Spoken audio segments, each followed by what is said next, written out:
Hello दोस्तों, नमस्कार। स्वागत है आपका सक्सेस इन हिंदी अकेडमी में। आज की वीडियो का विषय रहेगा एस्टेट से संबंधित। चाहे आप पीआरटी की तैयारी कर रहे हो या टीजीटी की या पीजीटी की, किसी भी विषय की तैयारी कर रहे हो, ये वीडियो आपके लिए बहुत महत्वपूर्ण रहने वाली है। आगे बढ़ने से पहले चैनल को सब्सक्राइब कर लें और वीडियो को ज़्यादा से ज़्यादा शेयर कर दें जो भी आपके एस्टेट के साथी हैं, क्योंकि ये वीडियो आपके लिए बहुत ही महत्वपूर्ण रहने वाली है। इसके साथ ही एस्टेट के बाद जो भर्तियां आएंगी उससे संबंधित जानकारी आपको इस चैनल के माध्यम से मिलती रहेगी। ठीक है, तो ये मैं बता चुकी हूँ। चाहे आप पीआरटी की तैयारी कर रहे हो, चाहे आप टीजीटी की, पीजीटी की, एक एक बात ध्यान से सुने। अगर आप अभी तक आपने बहुत अच्छी तैयारी कर ली तो भी आपके लिए वीडियो महत्वपूर्ण रहेगी, और जिसने कुछ नहीं पढ़ा वो भी परीक्षा को फोड़ देगा। और आपको लग रहा है कि मैं बहुत बड़ा चढ़ाकर बोल रही हूँ, बिल्कुल एक रणनीति होनी चाहिए। ऐसे भी अभ्यर्थी देखें जो दिन रात पढ़ते हैं और एस्टेट उनके लिए पहाड़ हो जाता है, 1 नंबर से रह गया, 2 नंबर से रह गया। और ऐसे भी अभ्यर्थी हैं जो सिर्फ 1-2 घंटे ही पढ़ते हैं, लेकिन प्रतिदिन पढ़ना पड़ता है और वो परीक्षा को आसानी से निकाल ले जाते हैं। तो अब जो दिन रात पढ़ते हैं उनकी परीक्षा नहीं निकलती है, और जो 1-2 घंटा पढ़ के परीक्षा निकाल देता है, उसमें और फेल होने वाले अभ्यर्थी में क्या अंतर है, तो वही मैं अंतर आपको बताने वाली हूँ। और आप अपने देखो, आप खुद जांचोगे, मैं नहीं बता रही आपको, मतलब आपको ये लगे कि हाँ हमारे यहाँ पर कमी है, तो अपनी कमियों पर सुधार करें। ठीक है, तो पहले थोड़ा सा बताना इसलिए ज़रूरी है क्योंकि आपको ये अंदाज़ा हो सके कि अब तक हम क्या पढ़ रहे थे और क्या हमारे अंदर जो है जो सही कर रहे थे और क्या हम गलत कर रहे थे। ये निर्णय आपके ऊपर ही है, क्योंकि क्लास में तो मैं हूँ नहीं कि मैं आपको देखूँगी। तो देखिए, हार्ड वर्क और स्मार्ट वर्क का अंतर आप जान गए। जो अभी मैंने जो पीछे लाइन बोली वही हार्ड वर्क स्मार्ट वर्क पर है। तो सबसे पहली बात, आपको मेरे पास मैं कम से कम 10 वीडियो बना चुकी हूँ टीजीटी पीजीटी हिंदी वालों के सिलेबस के आधार पर आपको क्या पढ़ना। मैं आपसे नाराज़ नहीं हूँ, लेकिन मेरा मतलब है कि जब आप सोशल मीडिया पर 1-1 2-2 घंटा समय बर्बाद करते हो, तो जो भी एस्टेट क्वालिफाइड है तो कहीं ना कहीं कुछ तो कुछ अनुभव उनमें रहा होगा। तो किसी की भी वीडियो देखो, आपके मतलब सिर्फ एस्टेट नहीं, जो आपको लग रहा है कि ये मेरी ज़िंदगी में ये वीडियो महत्वपूर्ण, तो उसको ध्यान से सुनो, क्योंकि अब तक यही कमेंट आ रहे मैम हम क्या पढ़ें। जिस वीडियो में मैं ये बता देती हूँ कि आपको ये पढ़ना है, तो उस वीडियो में भी आपके ये कमेंट आते हैं क्या पढ़ें। तो पूछो, ज़रूर पूछो, मैं नाराज़ नहीं हूँ इस बात से। लेकिन मैं थोड़ा सा ये कि जिस वीडियो में मैं बताती हूँ आपको क्या करना है और इस वीडियो में भी आपके वही कमेंट आते, तो इसका मतलब आप वीडियो को ध्यान से नहीं सुनते हो। ठीक है, तो टीजीटी पीजीटी की हिंदी के मैंने काफ़ी वीडियो बना रखी, उसमें देख लेना आपको क्या पढ़ना है, फिर भी मैं अगली वीडियो आपको बता दूंगी। ठीक है, तो अगर अब बात सुने कि आपने कुछ नहीं पढ़ा है, उनके लिए बताती हूँ। सबसे पहले अपना सिलेबस निकालो, चाहे आप पीआरटी के विद्यार्थी हो, टीजीटी के हो या पीजीटी को। आपका सिलेबस साइट पे मिलेगा, साइट से अपना सिलेबस निकालो, डाउनलोड करो और उसकी एक फ़ोटोकॉपी निकलवा लो। ठीक है, अगर आप फोटोकॉपी नहीं निकलवाने, धूप बहुत बाहर नहीं जा सकते, या कोई किसी को भेज दो, नहीं भी भेज पा रहे तो उसको आप लिख लो। ठीक है, तो लिख लो एक पेज पर, और वो पेज आपकी टेबल पर जहाँ भी आप पढ़ते हो उसके पास होना चाहिए। अभी 1 महीने में भी आप परीक्षा कैसे निकालो। मान लीजिए मैं हिंदी की जैसे विद्यार्थी हूँ, तो मेरा टॉपिक है पहला संज्ञा, तो आपको पहले संज्ञा को 0 से लेकर 100 तक पढ़ना पड़ेगा। और ये पढ़ने के लिए आपको यूट्यूब का सहारा नहीं लेना, कोई भी एक बुक ले लो। ठीक है, अगर आप हिंदी के हो तो मेरे भी नोट्स हैं, लेकिन मैं चैनल पर वीडियो इतनी डालूंगी, लेकिन इतनी नहीं डाल पाऊंगी कि मैं पूरा पाठ्यक्रम करवा दूं, बिल्कुल ईमानदारी से बोल रही हूँ। लेकिन हाँ, मैं कोशिश करूँगी जब मुझे समय मिले, 15 दिन 20 दिन मैं वीडियो प्रतिदिन ज़रूर डालूंगी। लेकिन अभी मैं नहीं डाल पाऊंगी, तो पूरा सिलेबस शायद ना करूँ, लेकिन महत्वपूर्ण करवाने की ज़रूर कोशिश करूँगी।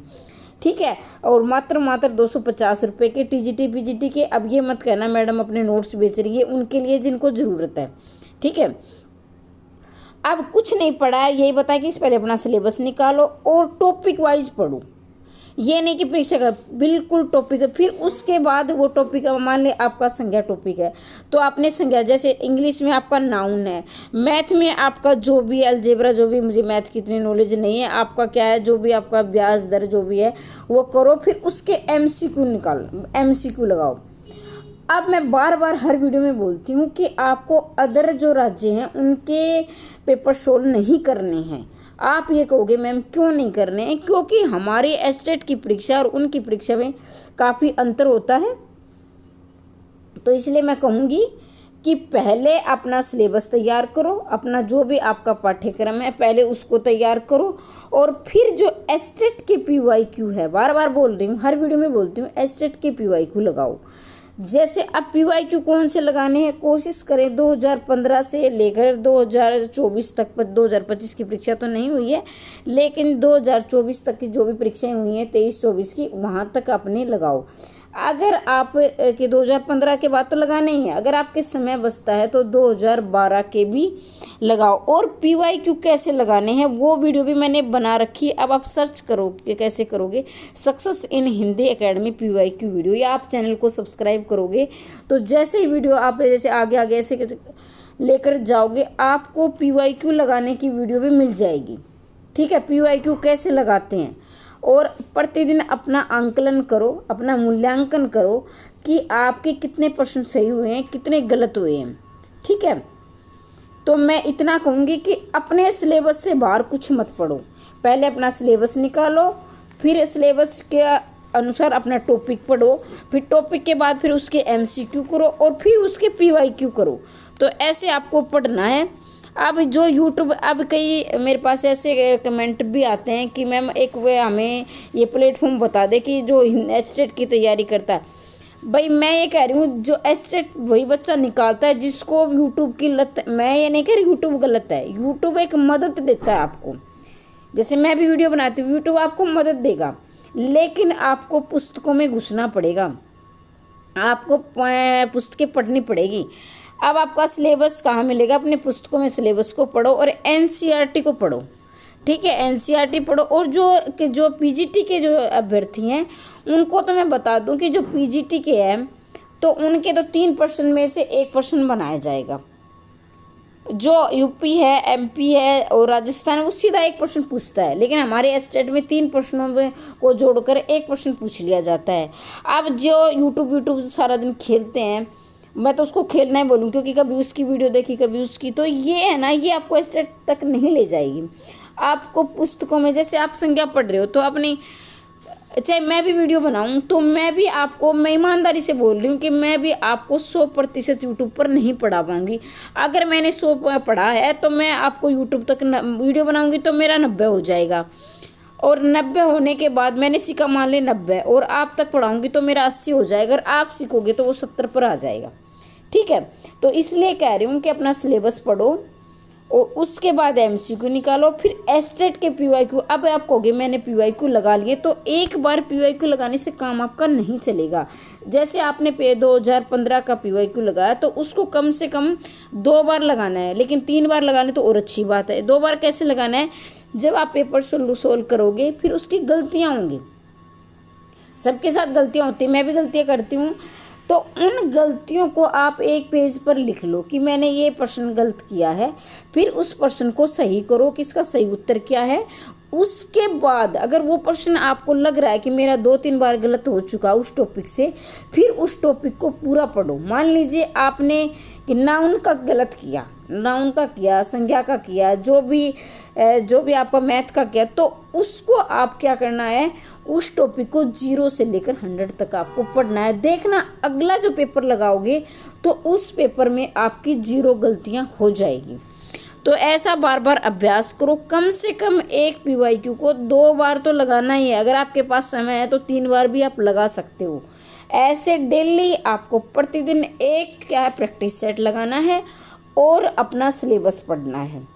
और परीक्षा की जो तिथि से को लेकर मैं बात करूं तो उसको आपको लेकर नहीं डरना है, क्योंकि इनकी रोज़ तिथियां आती हैं, रोज़ बदल जाती हैं।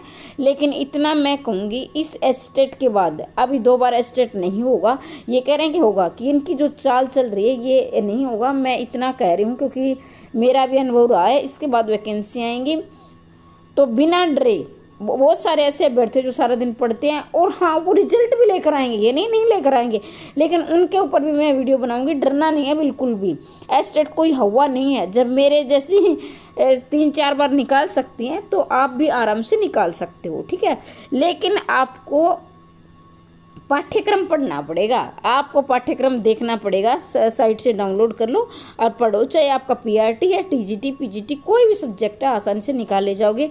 अब कल मैं हिंदी वालों के लिए वीडियो बनाऊंगी टीजीटी पीजीटी के लिए। और जो पुस्तकों के आदी है, जैसे मैं तो पढ़ती हूँ तो अपने पुस्तकों से पढ़ती हूँ, मैं बहुत कम यूट्यूब का सहारा लेती हूँ, क्योंकि कई बार कहते हैं मैम आपने फ़ोन नहीं उठाया या फिर आपने बात नहीं की, तो ऐसा होता है कि मैं फ़ोन को दूर रख देती हूँ। तो सबसे पहली बात, अपने सोशल मीडिया से जितना उसके फ़ोन का जीरो कर दो, बिल्कुल काटा लगा दो। सोशल मीडिया का प्रयोग मत करो। जितना उसके अपनी पुस्तकों में घुसो, एमसीक्यू लगाओ, पीवाईक्यू लगाओ, जितना उसको कि पता ही नहीं चलता कब आप फ़ोन को छेड़ते छेड़ते आधा घंटा 1 घंटा गुजर जाता है, तो आपका वो घंटा वेस्ट हो गया, ख़राब गया आपका वो घंटा। उस घंटे में आप 30 से 40% लगा सकते थे। ठीक है, तो मैं बार बार बोल रही हूँ, सोशल मीडिया पर तो आप बिल्कुल काटा लगा दो और मन से बिल्कुल डर निकाल दो कि हमारा नहीं होगा। आपका नहीं होगा तो किसका होगा? जो प्रतिदिन पढ़ता है ना, चाहे वो 1 घंटा पढ़ो, उसकी परीक्षा जरूर पास होगी। ठीक है, और मैंने कोशिश की है कि आपके डाउट क्लियर कर दूँ, लेकिन फिर भी नहीं हुआ, कमेंट बॉक्स में अवश्य पूछे। अगली वीडियो आपके डाउट पर होगी। हिंदी वालों के लिए फिर कह रही हूँ, अगर आपको नोट्स चाहिए मात्र 250 रुपये में मिल रहे हैं, उसमें एनसीईआरटी नहीं मिलेगी। एनसीईआरटी के कोई नोट्स नहीं होते, कोई बना रहा है तो आपको बेवकूफ़ बना रहा है। एनसीईआरटी आपको 0 से 100 तक पढ़नी होगी। ठीक है, टीजीटी हो पीजीटी दोनों के मिल जाएंगे, टीजीटी के पीजीटी के भी। अगर आपको लेने हैं नोट्स तो इस नंबर पर मेरे संपर्क कर लेना, ये नंबर है मेरा। दोनों के लिए, टीजीटी के और पीजीटी के, बिल्कुल एक आधार बनाकर शून्य से नोट्स बनाए गए हैं। ठीक है, और कल की वीडियो टीजीटी पीजीटी हिंदी वालों के लिए होगी। कोई भी डाउट है ज़रूर पूछें और मेहनत करें। यही कह रहे, हार्ड वर्क के साथ साथ स्मार्ट वर्क भी होना बहुत ज़रूरी है। मेरी तरफ से आपको ढेर सारी शुभकामनाएं। भगवान करे जल्दी आपका टीचर बनने का सपना साकार हो। मिलते हैं अगली वीडियो में, तब तक के लिए जय हिंद, जय भारत।